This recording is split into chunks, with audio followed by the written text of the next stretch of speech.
are the 3 worst mistakes people make during the first month after a car wreck? Hi, I'm John Griffith. I'm a personal injury trial lawyer practicing law in Tennessee. Every week I have people call me, and people don't usually call an attorney right out of the gate. They've waited a while, and time after time they make the same mistakes, usually within the first 30 days.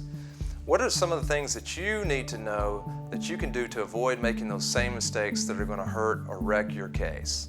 Number 1, don't delay your treatment or have gaps in treatment.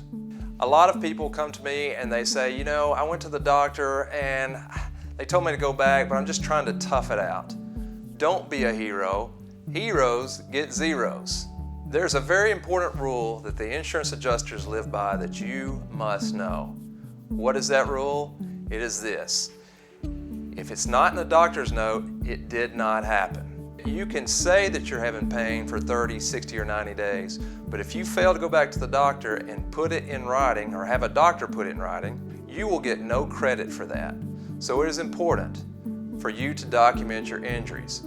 Every time I speak with a client, one of the first things I want to know is, how are you doing? How are you feeling? And they say, oh, I'm still hurting.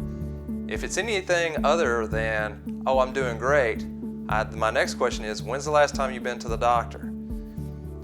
If they haven't been to the doctor within the last 30 days, you need to go back to the doctor to document your claim. If you're not injured and you're feeling much better or feeling 100%, obviously you don't need to go to the doctor. That's wrong, that's dishonest, don't do it. But if you are hurting, don't be a hero, go to the doctor, get it checked out, and have them document your injuries. The second worst mistake people commonly make is failure to document every single injury you have.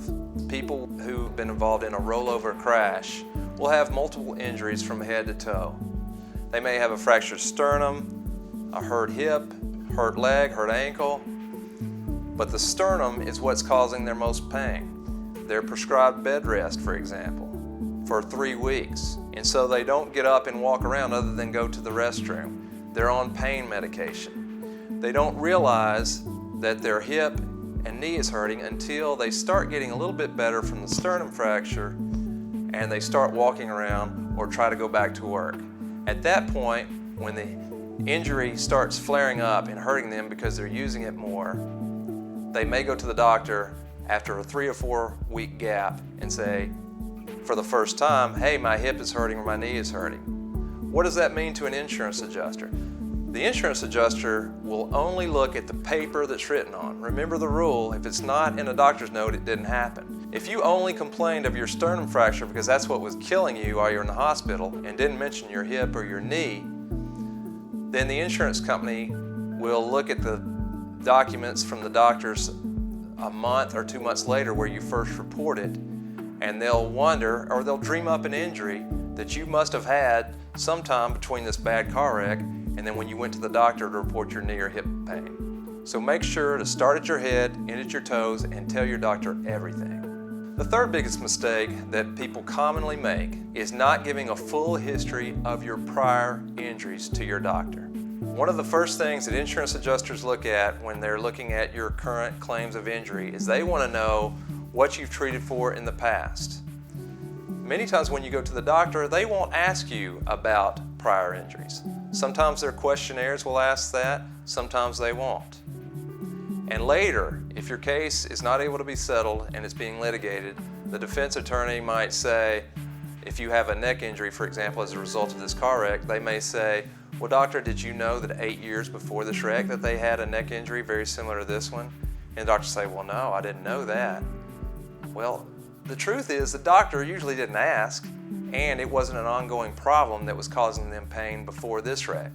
The insurance company, if we get right down to it, is implying that you're a liar, you're a fraud, or you're a cheat. Will they come out and say that? No, they won't ever do that right to your face, but that's the message that they're going to try to portray through their defense lawyer if you have a prior injury. So, how do we combat that? How do we fix that? I tell my clients, if it's not too late and they're still treating actively, to make sure that they tell their doctor every single prior injury that they can remember so that it can never be used against them that they didn't disclose this to the doctor or that they were trying to hide this from the doctor. Last rule, and most importantly, always be honest. Your credibility is the most important asset that you have in your case. If you have questions about your case, call me. I'm here to help. I can be reached at 615-807-7900 or email me at john@griffithinjurylaw.com.